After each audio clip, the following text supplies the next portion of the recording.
Welcome back to my YouTube channel crack the case. I know मैं ये video डालने के लिए बहुत ज़्यादा लेट हो चुकी हूँ, but here is this video जहाँ पर मैं तुम लोगों को ये बता रही हूँ। कल तुम लोगों का बिजनेस स्टडीज़ का एग्ज़ाम है और मैं तुम लोगों को ये बताऊँगी कि तुम एक रात में अपना बिजनेस स्टडीज़ कैसे कवर कर सकते हो। ठीक है, I am not the one जो तुम्हें ये बोलेगा कि नहीं तुम सो जाओ, तुम्हारे लिए 7 से 8 घंटे की नींद ज़रूरी है। नहीं, अगर तुम्हें लगता है कि तुम्हारा सिलेबस पूरा नहीं हुआ है, कोई ज़रूरत नहीं है तुम्हें सोने की। पूरी रात बैठो, पढ़ो, कुछ भी करो, अपना सिलेबस पूरा करके जाओ तुम लोग कल। ठीक है, कोई इतना पागल नहीं है कि एग्ज़ाम टाइम में बैठ के सो जाएगा। ठीक है, जब क्वेश्चन पेपर तुम्हारे सामने आएगा तब तुम लोग बिल्कुल नहीं सो सकते। ठीक है, कल तुम आकर भी सो सकते हो, अगला एग्ज़ाम तुम्हारा बहुत दूर है।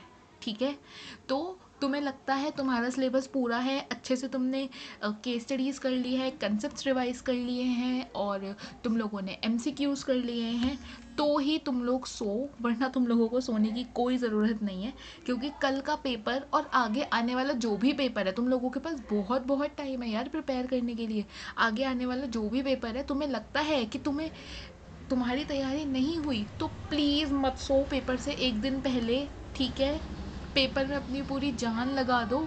लास्ट टाइम दोगे बिजनेस स्टडीज़ का पेपर, इतनी अच्छी तैयारी से दो कि कोई कंपार्टमेंट या रीटेस्ट नहीं आए तुम लोगों का। ठीक है, तो आज हम लोग कुछ मस्ट डू क्वेश्चंस करने वाले हैं बिजनेस स्टडीज़ के, कि अगर तुम लोगों ने कुछ भी नहीं करा ना तो प्लीज़ ये क्वेश्चंस तो कर कर चले ही जाना। जो मैंने तुम्हें अभी 3 पेपर कराए हैं, डैट इज सैम्पल पेपर जो सीबीएसई ने करा था, और जो हमने 23 का क्वेश्चन पेपर करा है। मेरे पास टाइम नहीं था इससे ज़्यादा क्वेश्चन पेपर करने के लिए, कराने के लिए तुम लोगों को, लेकिन फिर भी मैंने एनालाइज कर लिया। बाकी क्वेश्चन पेपर्स देख के मैंने ये एनालाइज कर लिया कि कौन से क्वेश्चंस इंपॉर्टेंट हैं तुम लोगों के लिए और कौन से नहीं हैं। ठीक है, तो यहाँ पर हम चैप्टर वाइज वो सारे के सारे क्वेश्चंस एक बार जल्दी जल्दी रिवाइज करेंगे और जल्दी जल्दी ही करने की कोशिश करेंगे, क्योंकि मैं भी ज़्यादा नहीं बोल सकती हूँ, मुझे थ्रोट इन्फेक्शन हो गया। तुम लोगों को पढ़ाते पढ़ाते मेरा गला पक गया है पूरा। तो प्लीज़ कल का पेपर अच्छा करके आना। ठीक है, सबसे पहला क्वेश्चन है हमारा चैप्टर 1 में हमारा सबसे पहला क्वेश्चन है एलिमेंट्स ऑफ, ये एलिमेंट्स नहीं है, ये कंसेप्ट ऑफ मैनेजमेंट है। ये ज़रा थोड़ा टाइपिंग एरर हो गया यहाँ पे। ठीक है, एलिमेंट्स नहीं है, ये कंसेप्ट ऑफ मैनेजमेंट है। कंसेप्ट ऑफ मैनेजमेंट हमारा क्या था? Effectiveness and efficiency. एफिशिएंसी क्या था? जब हम कोई भी काम सही तरीके से करें, प्रॉपर यूटिलाइजेशन ऑफ रिसोर्सेज से करें, सही टाइम पर करें और विद इन द कॉस्ट करें, तो उसे हम कहेंगे एफिशिएंसी। वहीं पर हमारा इफेक्टिवनेस क्या होता है? जब हम कोई भी काम करें, बस हमें वो काम पूरा होना चाहिए हमारा सही टाइम पे, कॉस्ट को ध्यान में नहीं रखते हम, उसे क्या कहेंगे हम? इफेक्टिवनेस। ठीक है, नेक्स्ट इज हमारा explain management as multi dimensional. Management as multi dimensional में, मैनेजमेंट एज मल्टी डायमेंशनल क्या है? मैनेजमेंट की कैरेक्टरिस्टिक है एक। ठीक है, जिसमें मैंने तुम लोगों को 3 चीज़ें पढ़ाई थी, management of work, management of people and management of operations. Management of work, जब हम कोई भी काम कर रहे हैं, ठीक है, in a hospital a patient is treated. ठीक है, तो ट्रीटमेंट क्या हो गया? हमारा वर्क हो गया। ठीक है, अब दूसरा आ जाएगा हमारा मैनेजमेंट ऑफ पीपल। अब मैनेजमेंट ऑफ पीपल क्या होगा? In a hospital patient is treated by doctor, तो अब यहाँ पे जो हमारा डॉक्टर आ गया वो हमारा हो गया मैनेजमेंट ऑफ पीपल। ठीक है, और मैनेजमेंट ऑफ ऑपरेशंस, जो मैनेजमेंट ऑफ वर्क और मैनेजमेंट ऑफ पीपल को मिलाकर बनेगा हमारा, वो हो जाएगा हमारा मैनेजमेंट ऑफ ऑपरेशंस। ठीक है, ये एक क्विक ओवरव्यू था तुम लोगों का, मैं ऐसे ही ओवरव्यू दूंगी तुम्हें हर चैप्टर में। ठीक है, फिर अगला तुम लोगों की केस स्टडी आ सकती है कैरेक्टरिस्टिक्स, नेचर और इम्पोर्टेंस से। ठीक है, अब कैरेक्टरिस्टिक्स क्या क्या थी मैनेजमेंट की, एक बार जल्दी से मैं तुम लोगों को याद दिला देती हूँ। Management is a goal oriented process, management is all pervasive, management is a continuous process, management is a group activity, management is a intangible force, management is multi dimensional, management is a dynamic function. ये सब थी हमारी management की characteristics. ठीक है, nature क्या था हमारा मैनेजमेंट का? Management as art, management as science, management as profession. ठीक है, ये तुम लोग एक बार ऊपर ऊपर से देख लेना। ठीक है, अगली थी हमारी मैनेजमेंट की इंपॉर्टेंस। अब इंपॉर्टेंस क्या क्या थी? Management helps in achieving group goals थी हमारी एक इंपॉर्टेंस। एक थी हमारी management helps in development of society. एक थी हमारी management helps in achieving personal objectives. एक थी हमारी management creates a dynamic organisation. एक थी हमारी मैनेजमेंट इंक्रीजेस एफिशिएंसी। ठीक है, अगला देखो, why management can not be called as a full flushed profession, तो यहाँ पे तुम्हें कुछ नहीं लिखना, यहाँ पे तुम्हें सिर्फ मैनेजमेंट एज प्रोफेशन एक्सप्लेन करना है। और अगर तुम लोगों ने मेरे नोट्स ध्यान से आँख खोल के देखे होंगे तो मैंने अपने मैनेजमेंट एज प्रोफेशन के कंक्लूजन में ना यही लिखा है, ठीक है। मैनेजमेंट एज प्रोफेशन का कंक्लूजन ही यही था, ठीक है। तो यहाँ पे तुम लोगों को सिर्फ मैनेजमेंट एज प्रोफेशन ही एक्सप्लेन करना है, ठीक है। दूसरी हमारी केस स्टडी आ सकती है कोऑर्डिनेशन पे, और तीसरा और हमारा लास्ट क्वेश्चन है इस चैप्टर का, can coordination be called a function of management. तो पहले तो तुम लोग याद कर लो फंक्शंस ऑफ मैनेजमेंट थे क्या क्या। हमारे फंक्शंस ऑफ मैनेजमेंट थे हमारे POSDC, that is planning, organising, staffing, directing and controlling, ठीक है। ये थे हमारे मैनेजमेंट के 5 फंक्शन। तो क्या कोऑर्डिनेशन मैनेजमेंट का फंक्शन हो सकता है? नहीं हो सकता कोऑर्डिनेशन मैनेजमेंट का फंक्शन, ठीक है, ये बात ध्यान रखना।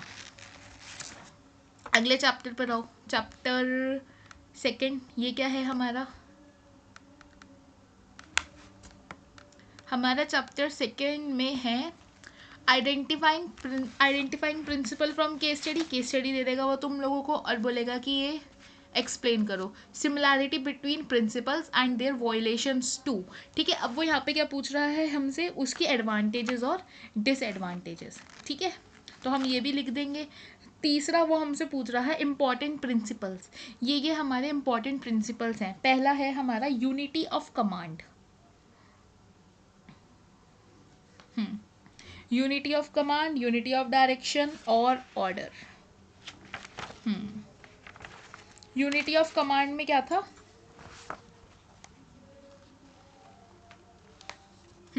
यूनिटी ऑफ कमांड में हमारा क्या था कि हर एक सबऑर्डिनेट को ऑर्डर देने वाला सिर्फ एक ही बॉस होना चाहिए, सिर्फ एक ही इंसान होना चाहिए जिससे वो ऑर्डर्स लेगा, ठीक है। सेकंड है हमारा यूनिटी ऑफ डायरेक्शन। अब यूनिटी ऑफ डायरेक्शन में क्या है, ठीक है, एक प्लान के लिए एक ही हेड होना चाहिए, ठीक है। और सारे के सारे जो एम्प्लॉयज़ काम कर रहे हैं वो उसे ही अपना क्या कहते हैं, all the employers and employees working in one group should have one target, ठीक है। सबके सब जो आपस में काम कर रहे हैं एम्प्लॉयर और एम्प्लॉय, उन लोगों का काम करने का एक ही टारगेट होना चाहिए, ठीक है। अगला है हमारा ऑर्डर। ऑर्डर अच्छा, प्रिंसिपल ऑफ ऑर्डर, ठीक है।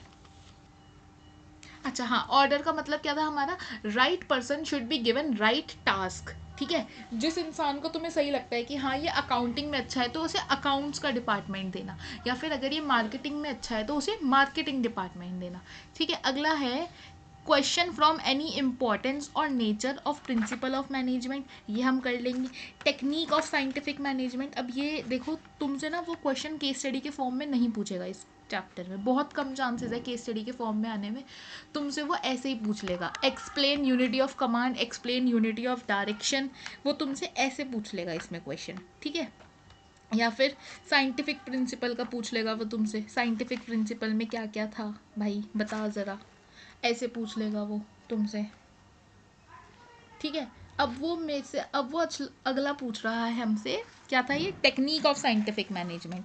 अब टेक्निक क्या थी, टेक्निक्स पढ़ी थी हमने कुछ, टाइम स्टडी, मोशन स्टडी,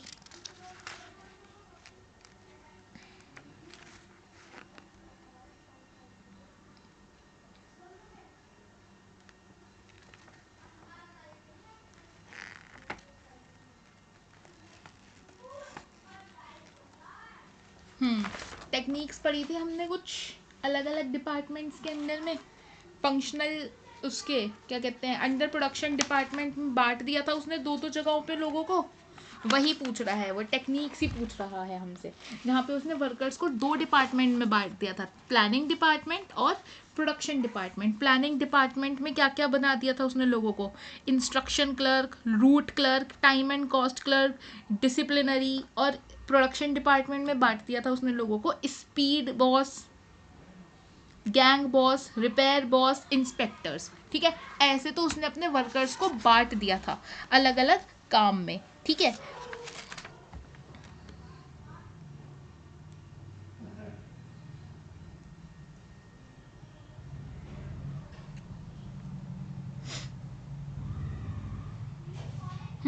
ऐसे उसने बांट दिया था, और एक उसने कुछ टेक्निक्स बनाई थी, ठीक है। टेक्निक्स तो यही थी कि उसने अपने वर्कर्स को 2 डिपार्टमेंट में बांट दिया, ठीक है। फिर एक क्या थी, एक चीज़ क्या थी, standardisation of work, simplification of work. एक थी हमारी method study, motion study, time study, fatigue study, ठीक है। ये सब थी हमारी टेक्निक्स, ओके। चैप्टर 3 में से आज तक कुछ इम्पॉर्टेंट नहीं है, ठीक है। बस चैप्टर 3 में तुम लोग क्या करना, हाँ, बस डिफरेंट टाइप्स ऑफ एनवायरनमेंट याद कर लेना, वो उस चीज़ पे केस स्टडी पूछ लेगा, ठीक है। बाकी चैप्टर 3 में आज सच कुछ ज़्यादा इम्पॉर्टेंट नहीं है। अगला देखो, हमारा अगला आ गया ये प्लानिंग। प्लानिंग में क्या क्या था अपना, प्लानिंग में था planning process, define them, right 3 steps, ऐसे ऐसे करके पूछ सकता है। जैसे अभी हमने कल ही क्वेश्चन पेपर सॉल्व करा था 2023 का, तो उसने मेरे से क्या क्या पूछा था प्लानिंग में, कि उसने प्लानिंग के स्टार्टिंग के 3 स्टेप्स दे दिए हमें, ठीक है। उसने पूछा कि कौन सा फंक्शन है इसमें, ठीक है। तो सबसे पहला तो तुम लोग एक बार प्लानिंग का प्रोसेस ही रिपीट कर दो, क्या क्या था, मेरे साथ साथ रिपीट करना। Setting up of objective, developing premises, identifying alternative, evaluating the alternative, selecting the best alternative, implementing the plan, follow up action. अब बीच में प्लीज़ इम्प्लीमेंटिंग द प्लान मत छोड़ना, मैंने बहुत सारे बच्चों को देखा है वो बीच में इम्प्लीमेंटिंग द प्लान छोड़ देते हैं, सीधा सेलेक्टिंग द बेस्ट ऑल्टरनेटिव के बाद फॉलो अप एक्शन नहीं। सबसे पहला है हमारा सेटिंग ऑब्जेक्टिव, सबसे पहले ऑब्जेक्ट सेट करेंगे, फिर डेवलपिंग प्रोमाइसेस, कौन सी प्रॉब्लम्स आ सकती हैं उन्हें देखेंगे, ठीक है। फिर आइडेंटिफाइंग ऑल्टरनेटिव्स, क्या क्या ऑल्टरनेट्स हैं हमारे पास वो देखेंगे। फिर इवेल्युएटिंग द ऑल्टरनेटिव, हर एक ऑल्टरनेटिव के नेगेटिव और पॉजिटिव पॉइंट्स के बेसिस पे उसे हम इवेल्युएट करेंगे, ठीक है। फिर उसके बाद सेलेक्टिंग द बेस्ट ऑल्टरनेटिव्स, जो भी हमारे पास 4-5 ऑल्टरनेटिव्स हैं उनमें से एक बेस्ट को सेलेक्ट करेंगे, ठीक है। फिर उसे क्या करेंगे, हम इम्प्लीमेंट कर देंगे। फिर उसके बाद क्या आ जाएगा हमारा फॉलो अप एक्शन। अब जो हमने आइडिया इम्प्लीमेंट करा है वो ठीक से काम कर रहा है या नहीं कर रहा है, या उससे हमें कुछ बेनिफिट होगा या नहीं होगा, उस पर हम एक प्रॉपर चेक रखेंगे, ठीक है। तो ये हो गया तुम लोगों का प्लानिंग का प्रोसीजर। इसे प्लीज़ सीक्वेंस में ही लिखना, उल्टा सीधा मत करना, ठीक है। Next is case study from features, object, importance and disadvantages, ये तो तुम लोग कर ही लोगे, ठीक है। अगला आइडेंटिफाई टाइप ऑफ प्लान्स, अब इस पे भी केस स्टडी आ सकती है हमारी, तो मैं तुम लोगों को ये भी समझा देती हूँ। हमारे 2 टाइप के प्लान्स होते हैं, that is single use plan और standing plan. Single use plan कौन सा होता है, जिसे हम सिर्फ एक ही बार यूज़ करेंगे और वो ख़त्म हो जाएगा, ठीक है। जैसे कि हो गया हमारा सिंगल यूज़ प्लान का एग्जाम्पल हो गया हमारा फंक्शंस, ठीक है। फंक्शंस हो गया हमारा सिंगल यूज़ प्लान का, और क्या हो सकता है single use plan, programme, budget, ठीक है। बजट पूरी ज़िंदगी एक ही थोड़ी ना चलेगा, हर साल बजट बदलता है, ठीक है। तो बजट हो गया, हर प्रोजेक्ट का बजट अलग होगा, ठीक है। तो बजट हो गया, और फिर उसके बाद हमारा आता है स्टैंडिंग प्लान। स्टैंडिंग प्लान मतलब जो through out the year, through out the company एक ही रहेगा, जैसे कि rules and regulations, policies, strategy, ठीक है। स्ट्रैटेजी, हाँ स्ट्रैटेजी ध्यान रखना, strategy is neither single use nor standing, okay guys. I am really sorry for the background noise, यहाँ के लोग थोड़े से ज़्यादा पागल हैं, ठीक है। तो क्या हो जाएगा, जो हमारी स्ट्रैटेजी है वो ना सिंगल यूज़ है ना स्टैंडिंग है। वो यहाँ वो ये क्वेश्चन तुमसे केस स्टडी में उसमें पूछ लेगा एमसीक्यू में, कि बताओ स्ट्रैटेजी सिंगल यूज़ है या स्टैंडिंग है। स्ट्रैटेजी ना सिंगल यूज़ है ना स्टैंडिंग है, हर प्रोजेक्ट के साथ भी हमारी स्ट्रैटेजी बदलती है और थ्रू आउट द ऑर्गेनाइजेशन भी हमारी स्ट्रैटेजी सेम रह सकती है, ठीक है। तो ये था तुम लोगों का main difference between single use plan and standing plan, ठीक है। अब अगले चैप्टर पर आते हैं हमारा, that is organising process and case studies from processes. की प्रोसेसेस, एक तो पता है वो कैसे प्रोसेस दे सकता है, कि उसने ना तुम्हें 3 प्रोसेस दे दिए। जैसे अभी ना मैंने रिसेंटली एक अपनी स्टूडेंट की बिजनेस स्टडीज़ का 11th क्लास का क्वेश्चन पेपर देखा था। तो उसने ना पता है इम्पोर्ट एक्सपोर्ट जो हमारा प्रोसीजर था 11th क्लास में, उसने उसमें कैसे केस स्टडी दी हुई थी, कि 4 दे दिए केस स्टडी में, ठीक है, बाकी के 4 तुम्हें आइडेंटिफाई करने हैं, ऐसे दे दी थी उन्होंने केस स्टडी। तो प्रोसेस उस पर वो ऐसी केस स्टडी भी दे सकता है, ठीक है। तो चलो आओ जल्दी से ऑर्गेनाइजिंग का प्रोसेस एक बार रिवाइज कर लेते हैं हम लोग। सबसे पहला था identifying and division of work, फिर उसके बाद था grouping the job and departmentation, assignment of duties, establishing report relationship, और लास्ट था हमारा सूटेबिलिटी ऑफ फंक्शनल स्ट्रक्चर, ठीक है। ये था हमारा प्लानिंग का प्रोसेस, ठीक है। एक बार दोबारा से देख लो। Identification and division of work, grouping the jobs and departmentation, assignment of duties, establishing report relationship, और लास्ट था हमारा सूटेबिलिटी ऑफ फंक्शनल स्ट्रक्चर, ठीक है। अब अगला देखो, अगला क्या है, advantages and disadvantages of divisional and functional structure. पहले तो तुम लोग डिविजनल और फंक्शनल स्ट्रक्चर ही समझ लो कि ये होता क्या है। डिविजनल और फंक्शनल स्ट्रक्चर, फंक्शनल स्ट्रक्चर जब डिपार्टमेंट्स में भी डिपार्टमेंट्स होते हैं, sorry sorry sorry, functional structure जब, जैसे कि सपोज करो क्या एग्जांपल दे सकती हूँ मैं तुम्हें फंक्शनल स्ट्रक्चर का। फंक्शनल स्ट्रक्चर तुम मान लो, जैसे कि सपोज करो एक है हमारी कंपनी, वो purchase department, sales department, accounts department, marketing department, इन चारों में बटी हुई है, ठीक है। फिर और फंक्शनल और डिविजनल स्ट्रक्चर क्या हो जाएगा हमारा, जब डिविजनल के भी डिविजन्स बटे हुए हैं। जैसे कि सपोज करो एक दुकान है, एक केस स्टडी भी आई थी, उसने क्या था, उसकी हीरा स्वीट्स थी या कौन सी स्वीट्स थी जो उसने अलग अलग डिपार्टमेंट्स में बांटी हुई थी, स्वीट्स, बेकरी, नमकीन। अभी मैंने परसों या कल के पेपर में सॉल्व कराई है वो केस स्टडी, ठीक है। तो उसमें हमसे पूछा था कि कौन सा स्ट्रक्चर है, ठीक है। तो अब उसने क्या बोला, उसने कहा कि एक स्वीट्स की शॉप है जो इन चीज़ों में बटी हुई है, मतलब स्वीट्स का एक अलग डिपार्टमेंट है और बेकरी का एक अलग है, नमकीन का अलग है, और स्वीट्स में भी अलग अलग डिपार्टमेंट्स है। स्वीट का परचेज अलग है, सेल डिपार्टमेंट अलग है, अकाउंट्स डिपार्टमेंट अलग है, मार्केटिंग अलग है। ऐसे ही नमकीन का sales, purchase, accounts, marketing department अलग है। तो ये हो गया तुम्हारा डिविजनल और फंक्शनल स्ट्रक्चर। इसकी तुम्हें एडवांटेजेस और डिसएडवांटेजेस लिखनी है। फिर अगला आ गया हमारा importance and disadvantages of formal and informal organisation.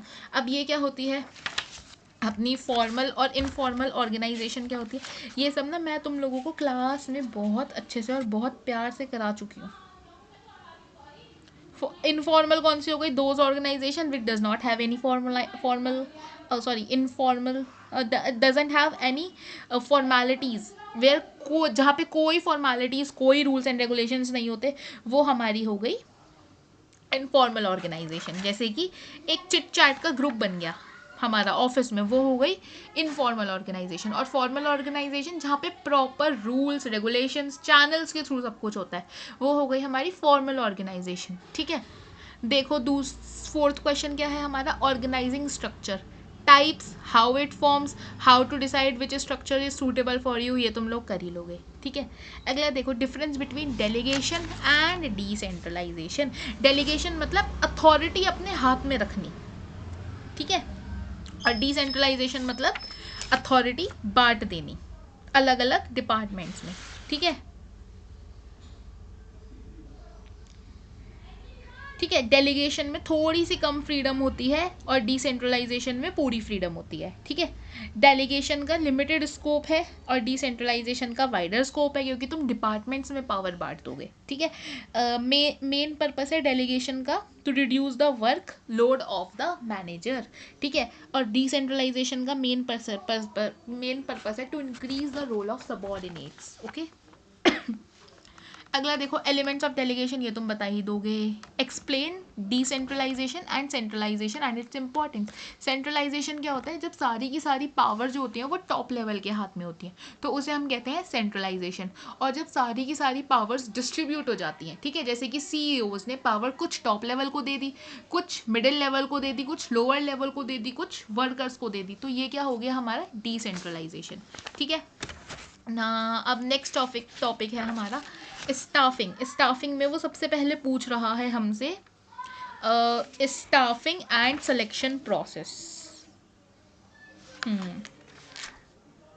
सबसे पहले तो स्टाफिंग का प्रोसेस क्या होता है, estimating the man power requirement, तुम्हें ज़रूरत है वर्कर्स की या नहीं है, ठीक है। फिर उसके बाद recruitment, selection, placement and orientation, training and development, performance appraisal, promotion and growth planning. फिर उसके बाद कॉम्पनसेशन। ऐसे ही एक केस स्टडी मैंने कराई थी, उसमें भी शायद MCQ में आया था ये, arrange the following steps of ये इसका स्टाफिंग का ही प्रोसीजर था वो, उसमें आया था शायद, मैचिंग में आया था या रीअरेंज में, किसी MCQ में आया था ये, ठीक है। तो एक बार दोबारा से रिपीट करते हैं इसका process. Estimating the man power requirement, उसके बाद आएगा हमारा recruitment, selection, placement and orientation, training and development, performance appraisal, promotion and career planning, और फिर आ जाएगा अपना कॉम्पनसेशन, ठीक है। सेलेक्टिंग का प्रोसेस और बता देती हूँ मैं तुम लोगों को हाथों हाथ, ये भी याद करा देती हूँ।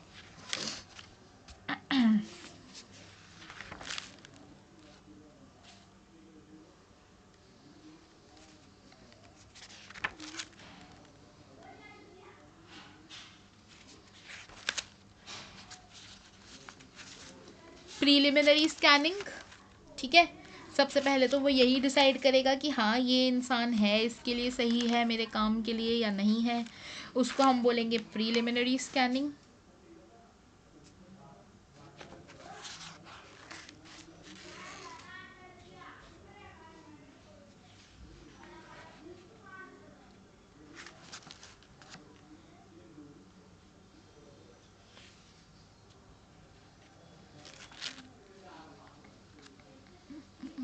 एक ना इसमें ये और है, इंटरनल और एक्सटर्नल सोर्सेज ऑफ रिक्रूटमेंट, तो ये भी कर लेना तुम लोग प्लीज़ थोड़ा सा ना अच्छे से, ठीक है। इंटरनल एंड एक्सटर्नल सोर्सेज, पता नहीं इसमें लिखा है या नहीं लिखा है मैंने,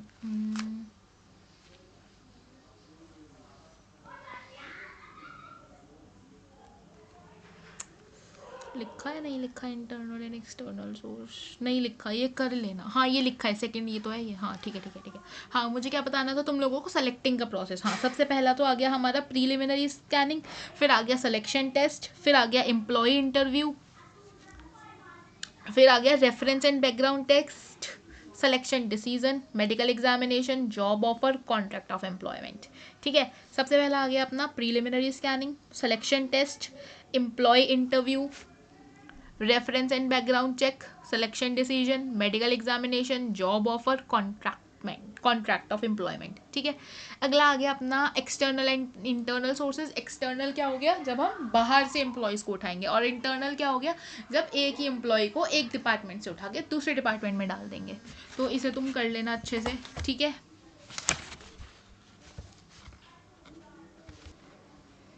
फिर उसके बाद अगला क्वेश्चन क्या है हमारा, importance of training and development from the prospective of organisation and employees. ये तुम लोग कर ही लोगे, इसमें कुछ इतना खास नहीं है, ठीक है। अगला देखो, अगला क्या है हमारा, types of selection test, intelligent test, aptitude test, और हो गया हमारा personality test, trade test, internal test, interest test, sorry, ये तुम लोग लिख ही दोगे, ठीक है। ट्रेड टेस्ट बेसिकली होता है बैकग्राउंड चेक, अगर वहाँ पे तुम लोगों को याद ना आए, क्योंकि तुम बाकी सब टेस्ट तो लिख ही दोगे लेकिन ट्रेड टेस्ट में तुम लोग अटकोगे। अगला देखो, components of staffing and explain them. Components क्या है स्टाफिंग के, ट्रेनिंग, डेवलपमेंट, एजुकेशन, ठीक है। और फिर हम क्या करेंगे, इन्हें एक्सप्लेन कर देंगे। नेक्स्ट इज आर डायरेक्टिंग, चलो जल्दी से डायरेक्टिंग पर करते हैं, हम चलते हैं जल्दी से डायरेक्टिंग पर। मैस्लो हायरार्की थ्योरी रिपीट करना शुरू कर दो मेरे साथ, कौन सी नीड्स होती हैं इसमें। मैस्लो हायरार्की थ्योरी अगर तुम लोग वहाँ पे गलत लिख कर आए और तुम्हारे पेपर में आई, फिर तुम्हें मैं पकड़ के मारूंगी बहुत। सबसे पहली हो गई हमारी साइकोलॉजिकल नीड्स, बेसिक नीड्स, रोटी कपड़ा और मकान, अब तो उसमें सैनिटेशन भी डाल लो तुम, ठीक है। फिर अगला आ गया हमारा सेफ्टी एंड सिक्योरिटी नीड्स, ठीक है, घर को बचाना, लाइक फायर इंश्योरेंस हो गया, या फिर क्या हो गया, पेंशन वगैरह हो गई, ठीक है। अगली हो गई हमारी सोशल नीड, जैसे कि फ्रेंडशिप, लव, अफेक्शन, ठीक है, बाकी तो ये सब मोह माया है, पर ठीक है, ज़रूरी है सोशल नीड्स। तीसरी हो गई हमारी एस्टीम नीड्स। एक वो तुमसे ना कभी कभी 1 मार्क्स में ये क्वेश्चन पूछ सकता है कि explain safety and security needs, या फिर एक्सप्लेन एस्टीम नीड्स। ठीक है, एस्टीम नीड्स में क्या आ जाएगा? High status, recognition, higher authority, ठीक है, इज्जत देना। सेल्फ एक्चुअलाइजेशन नीड मतलब सेल्फ रिस्पेक्ट। ठीक है, ये थी तुम्हारी मैस्लो हायरार्की थ्योरी, ये मैंने पूरी की पूरी तुम्हें समझाई दी। अगला देखो हमारा financial and non financial incentives. Financial incentives कौन से होते हैं अपने? जो मनी मॉनेटरी टर्म्स में होते हैं, और नॉन फाइनेंशियल जो नॉन मॉनेटरी टर्म्स में होते हैं। ठीक है, इंसेंटिव्स, कुछ फाइनेंशियल इंसेंटिव्स क्या क्या होते हैं हमारे, जैसे कि हमारे हो गए पे and allowance, bonus, profit sharing, retirement benefits, ठीक है, या फिर को पार्टनरशिप और स्टॉक ऑप्शन। ठीक है, फिर कुछ नॉन फाइनेंशियल इंसेंटिव्स कौन से हो गए हमारे? Organisational climate, status, employ recognition, job security, employ empowerment. ठीक है, अब यहाँ पे उसने मुझे कुछ इंपॉर्टेंट फाइनेंशियल इंसेंटिव्स बता दिए हैं मैंने तुम्हें, जो वो तुमसे पूछ सकता है, जैसे कि को पार्टनरशिप या स्टॉक ऑप्शन। अब ये क्या होता है, कई बार क्या करती हैं कुछ कंपनीज, जैसे कि सपोज करो वो अपने शेयर्स को स्टॉक मार्केट में लिस्ट करने जा रही हैं, तो वो जनरल पब्लिक से पहले अपने कंपनी के एम्प्लॉयज़ को बोलती है कि एक काम करो, तुम खरीद लो इन शेयर्स को थोड़े से कम रेट में। ठीक है, तो उसे हम क्या कहेंगे? को पार्टनरशिप या फिर स्टॉक ऑप्शन। ठीक है, अगला है हमारा एम्प्लॉय पार्टिसिपेशन, कि डिसीजन मेकिंग में एम्प्लॉयज़ को भी पार्टिसिपेट कराना। ठीक है, अगला हो गया हमारा एम्प्लॉय एम्पावरमेंट, मतलब उसे थोड़ी सी फ्रीडम दे देना। क्या कहते हैं? हाँ ठीक है, उसे थोड़ी सी फ्रीडम दे देना, उसको हम क्या कहेंगे? Employ empowerment. ठीक है, एम्प्लॉय रिकॉग्निशन प्लान, ये क्या होता है? प्रोग्राम क्या होता है? जहाँ पे अच्छे अच्छे एम्प्लॉयज़ को थोड़ी इज्जत देना, अप्रिशिएट करना। ठीक है, फिर अगला आ गया हमारे स्टाइल ऑफ लीडरशिप। 3 स्टाइल पढ़े थे हमने, ऑटोक्रेटिक, डेमोक्रेटिक, लेजिस फेयर। पक्का क्वेश्चन आएगा इस टॉपिक पे। ठीक है, ऑटोक्रेटिक जब होती है सारी की सारी पावर्स टॉप लेवल के हाथ में होती है, सारे के सारे डिसीजंस वही लेगा। डेमोक्रेटिक जब एम्प्लॉयज़ भी अपने एम्प्लॉयर के साथ बैठ के डिसीजन लेंगे। और लेजिस फेयर या फिर फ्री लेन को क्या कहेंगे हम? जब एम्प्लॉयज़ ही डिसीजन लेंगे। ठीक है, तो ऑटोक्रेटिक हमारा होगा आई टाइप। ठीक है, डेमोक्रेटिक हमारा होगा वी टाइप, और लेजिस फेयर हमारा होगा यू टाइप। ठीक है, which function of management initiates action, explain its features और इम्पोर्टेंस। तो कौन सा फंक्शन है जो इनिशिएट करता है एक्शन? डायरेक्टिंग। ठीक है, फॉर्मल एंड इनफॉर्मल कम्युनिकेशन ये तुम लोग कर ही लो। Communication barrier, specially semantic barrier. अब ये क्या होता है ये भी देखते हैं। अब देखो सिमेंटिक बैरियर होता क्या है, स्पेशली सिमेंटिक बैरियर मैंने स्पेसिफाई करा है।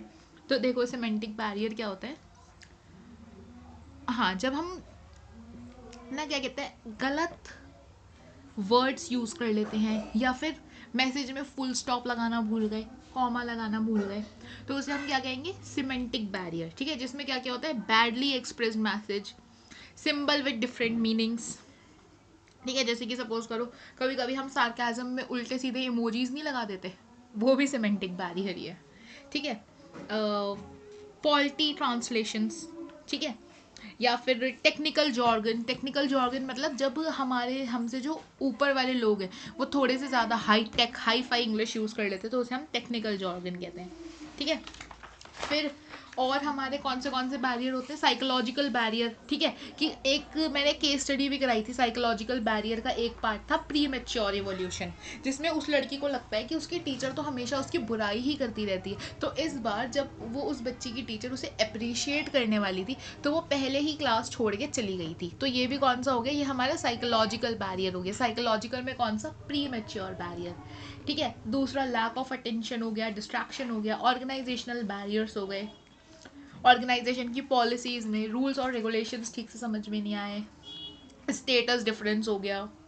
ठीक है, तो ये सब थे हमारे type of barriers. Lack of proper incentive भी ऑर्गेनाइजेशनल बैरियर में ही आएगा।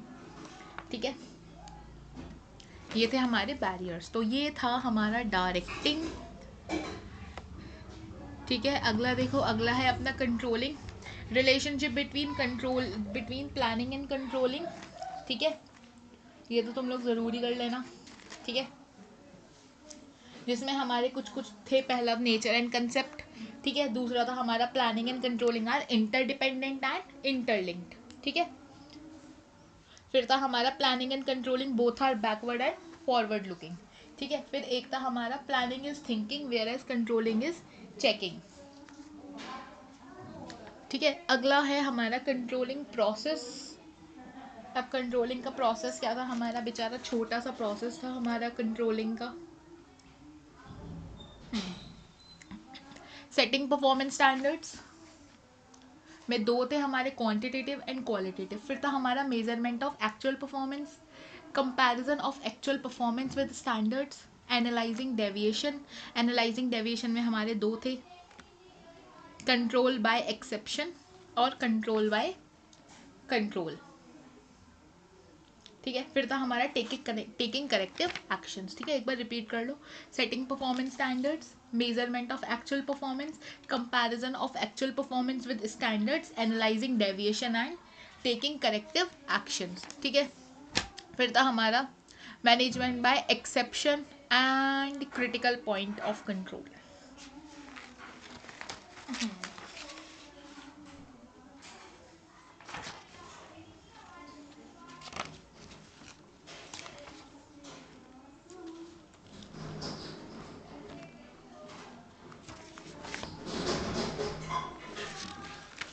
इसमें तुम्हारे वही आ जाएंगे कंट्रोलिंग की इम्पोर्टेंस और कंट्रोलिंग के फीचर्स, ठीक है। अब अगला देखो, अगला आता है हमारा चैप्टर फाइनेंशियल मैनेजमेंट। कहाँ गया, ये रहा। रोल ऑफ फाइनेंशियल मैनेजमेंट हम लिख देंगे, financial decision, investment decision. Financial decision ये हम लिख देंगे, investment decision, financial decision and dividend decision, ठीक है। इन्वेस्टमेंट डिसीजन जब कैपिटल, फिक्स्ड कैपिटल इम्पैक्ट करेगी, ठीक है, तो वो आ जाएगा हमारा इन्वेस्टमेंट डिसीजन पे, ठीक है। फाइनेंशियल डिसीजन में क्या आ जाएगा, डेप्थ और इक्विटी, ठीक है। फिर डिविडेंड डिसीजन में क्या आ जाएगा हमारा, डिविडेंड एंड रिटेन्ड अर्निंग, ठीक है। फिर आ जाएगा हमारा अगला factors affecting capital budgeting decision, financing decision, development dividend decision, choice of capital structure, fix capital requirement, working capital requirement. फिर आ जाएगा अपना अगला objective and importance of financial planning. ये सब कुछ मैंने तुम लोगों को करा रखा है, एक बार तुम लोग रिपीट कर लेना, इतने बड़े बड़े सेशंस भी नहीं लिए थे मैंने।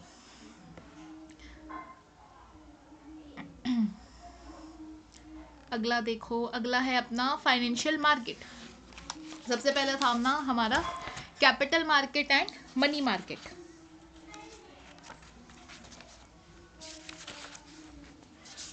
देखो कैपिटल मार्केट और मनी मार्केट क्या होता है। कैपिटल मार्केट जहाँ पे लॉन्ग टर्म फंड्स की परचेज और सेल होती है, और मनी मार्केट मतलब शॉर्ट टर्म फंड्स की सेल और परचेज होती है, ठीक है।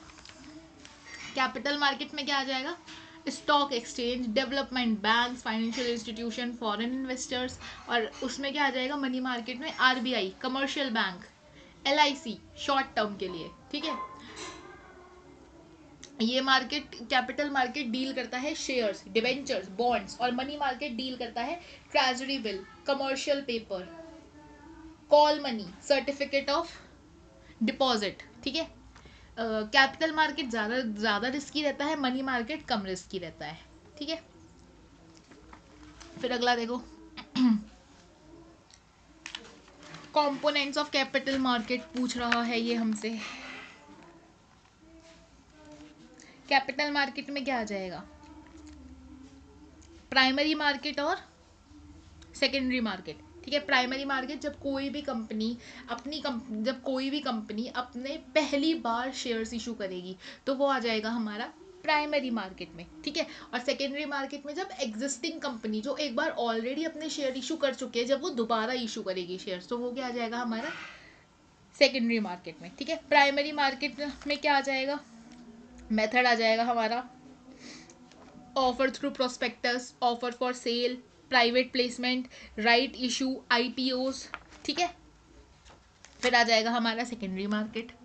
अगला देखो, second name of secondary market and its function है। Second name of secondary market, अच्छा second name of secondary market, sorry, stock exchange, और उसके फंक्शंस, ठीक है। फिर ट्रेडिंग प्रोसीजर, ट्रेडिंग प्रोसीजर क्या होता है? सबसे पहला selection of broker, opening demat account, placing the order, फिर क्या होगा? एग्जीक्यूशन ऑफ ऑर्डर, सेटलमेंट, खत्म।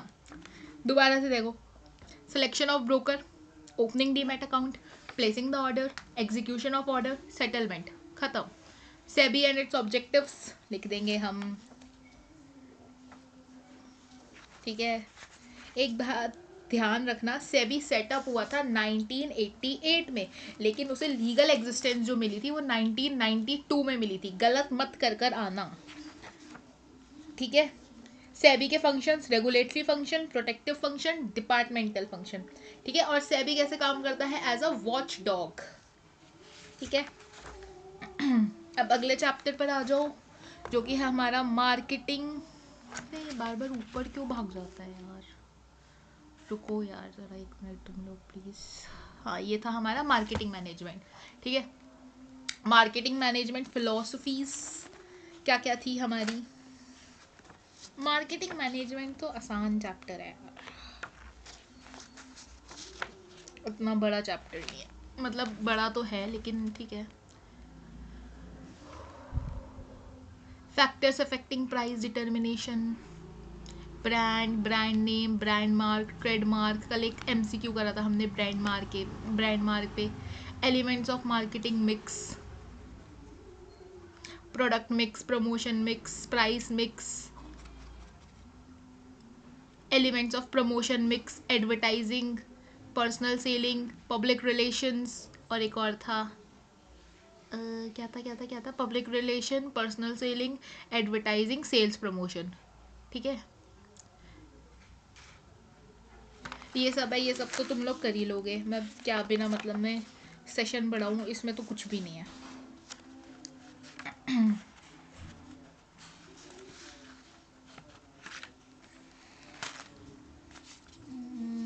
और कुछ तो मुझे तुम्हें नहीं बताना है, एक मिनट। हाँ, फैक्टर्स अफेक्टिंग प्राइस डिटर्मिनेशन पूछ रहा है ये, हाँ पूछ रहा है। Profit maximisation, obtaining market share leadership, production cost कितनी आई है हमारी, ठीक है। फिर आ जाएगा government and legal regulations, marketing methods used, ठीक है। फिर एक ये भी था, चैनल ऑफ डिस्ट्रीब्यूशन दिया था मैंने तुम्हें, नहीं दिया, ठीक है, इतना इम्पोर्टेंट नहीं है, ये ज़रूर कर लेना प्लीज़। ये जो है एलिमेंट्स ऑफ प्रमोशन मिक्स, ठीक है, इसमें से वो क्वेश्चन पूछेगा ही पूछेगा। एडवर्टाइजिंग है या फिर सेल्स प्रमोशन है या फिर पर्सनल रिलेशन है या फिर एक और था, क्या था? Personal selling, advertising, sales promotion और पब्लिक रिलेशन, ठीक है। ये ज़रूर करके जाना तुम लोग, इस पर पक्का एक क्वेश्चन आएगा ही आएगा, नो डाउट, डाउटलेस तरीके से एकदम बता रही हूँ मैं तुम्हें, ठीक है। अगला देखो हमारा consumer protection. Need of consumer protection क्यों है हमें? क्योंकि कंज्यूमर्स को एक्सप्लॉइट किया जा रहा है, किया नहीं जा रहा है, वो खुद एक्सप्लॉइट हो रहे हैं, ठीक है। नीड क्यों है हमें कंज्यूमर प्रोटेक्शन की, ठीक है। और फिर importance from the point of view of business and from the point of view of consumer, ठीक है। From consumers point of view में आ जाएगा कंज्यूमर इग्नोरेंस, ठीक है, unorganised consumer, wide spread and exploitation of consumer, and from the point of view of business में आ जाएगा हमारा long term interest of business, use of resources of society, social responsibility, moral justification, इतनी सारी चीज़ें बता दी। वैसे ये 6 मार्क्स में आएगा, तो तीन इसके लिख दोगे तुम लोग, ठीक है। According to consumer protection act, consumer कौन है?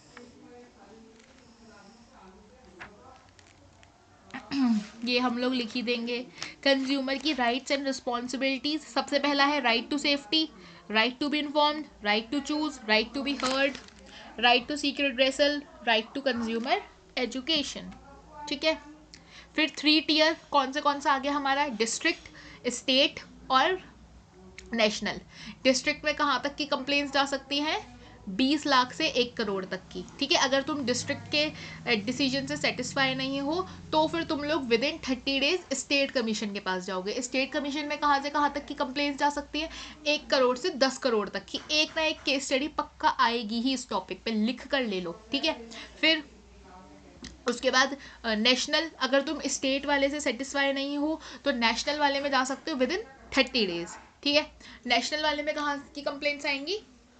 10 करोड़ से ज़्यादा की, ठीक है। फिर अगला देखो, कंज्यूमर ऑर्गेनाइजेशन एंड एनजीओज। ये तो हम लोग लिख ही देंगे यार, एनजीओज। 4-5 एग्जाम्पल, 4-5 क्या 2 ही लिख देना बस, तुम 4-5 के चक्कर में मत पड़ना। एक वॉइस लिख देना। अगर तुम्हें जगह याद नहीं आ रही है कि मैंने तुम्हें कौन सा एनजीओ या कौन सा कंज्यूमर ऑर्गेनाइजेशन कहाँ बताया था, गलत जगह मत लिख कर आना। गलत जगह टीचर एकदम से आइडेंटिफाई कर लेगा, ठीक है। वॉइस ध्यान आ रहा है तुम्हें, वॉइस लिख दो। ज़रूरी नहीं है वॉइस किधर सिचुएटेड है ये तुम्हें लिखना है, नहीं। वरना तुम लोग एक और लिख सकते हो, कंज्यूमर कॉज न्यू दिल्ली, या फिर मुंबई ग्राहक पंचायत। ये भी याद नहीं आ रही तो छोड़ो, कंज्यूमर प्रोटेक्शन काउंसिल लिख दो, ठीक है। इसके फंक्शंस लिख देना साथ के साथ। सो ये था तुम लोगों का पूरा बिजनेस स्टडीज़ का रिवीजन, जो कि शायद 1 घंटे से भी कम में हो गया है। और अगर तुम लोगों को कोई भी डाउट आता है तो तुम लोग मुझे मैं अपनी ईमेल आईडी दे दूंगी, नीचे ईमेल आईडी दे दूंगी, वरना कमेंट कर देना, कमेंट से जल्दी रिप्लाई आ जाता है, ठीक है। कमेंट कर देना तुम्हें कोई भी दिक्कत है। कल सुबह तक, अपने पेपर देने से पहले तक, पूरी रात में तुम्हें कोई भी दिक्कत है, तुम सीधा कमेंट कर देना, मैं एकदम से तुम्हारे कमेंट का रिप्लाई कर दूंगी, ठीक है। और अगर तुम्हें लगता है कि तुम्हारी तैयारी नहीं है तो प्लीज़ बैठ के पढ़ लो, आज रात को मत सो, कुछ नहीं होगा, कल आके सो जाना, कल तुम पूरे दिन सोना, ठीक है। और अगर तुम लोगों को लगता है, और अगर तुम लोगों ने अब तक कुछ भी नहीं करा है और तुम लोग ये वीडियो देख रहे हो, तो ये वीडियो भी कर लोगे, इसमें जितने क्वेश्चंस दिए हैं मैंने ये भी कर लोगे तुम, तो भी वहाँ पे तुम्हारे आराम से मार्क्स आ जाएंगे भाई। तुम्हारा 80 मार्क्स का पेपर है ना, तुम्हारे आराम से आ जाएंगे ये वीडियो देखने के बाद। 60 प्लस मार्क्स आ जाएंगे, 100 आउट ऑफ 100 पक्का, ठीक है। लेकिन देखोगे तो तुम ही लोग ना, मैं तो सिर्फ सजेस्ट कर सकती हूँ, देखना ना देखना तुम्हारे ऊपर है। मेरा सच बताऊँ, मेरा बिल्कुल मन नहीं था ये वीडियो डालने का। मेरे सैम्पल पेपर पे, क्वेश्चन पेपर पे व्यूज़ ही नहीं आए, मेरा मन ही नहीं था ये वीडियो डालने का। बट ठीक है फिर भी, और मेरी तबीयत भी ख़राब थी, तो एक ये भी कॉज रीज़न है मेरे पास, ठीक है। बट ठीक है, स्टिल मैं ये वीडियो रिकॉर्ड कर रही हूँ। और सो that is it for this session, and all the very very best guys. तुम लोगों ने बहुत मेहनत करी है, तुम लोग बहुत अच्छे से अपना पेपर देकर आओगे। बस टेंशन मत लेना बिल्कुल भी। कल पेपर में टेंशन लो, इससे अच्छा है आज पूरी रात जाग लो। मैं वो नहीं हूँ जो तुम्हें सजेस्ट करूँगी कि तुम लोग पेपर से पहले 7 या 8 घंटे की नींद लो। अगर तुम्हें लगता है कि तुम्हारी पूरी तैयारी है तो तुम 7-8 घंटे की नींद लो, वरना आज की रात आखिरी, आज की रात भारी, ये वाली लाइन तो तुमने सुनी होगी। तो पढ़ लो आज की रात, ठीक है। मैं खुद एक स्टूडेंट हूँ, मुझे पता है कि पेपर देना is more important than your नींद, ठीक है। कल आकर सो जाना, लेकिन अगर तुम्हें लगता है तुम्हारी तैयारी अच्छी नहीं है तो मत सो, आज पढ़ो, ठीक है। मेरी वीडियोस तुम्हें इनफ लगती हैं, वेल एंड गुड। किसी और टीचर की इनफ लगती हैं, उनकी देखो, पर प्लीज़ देखो और पढ़ कर जाओ, ठीक है। So that is it for this session. Okay, thank you, bye, and all the very very best for your exam.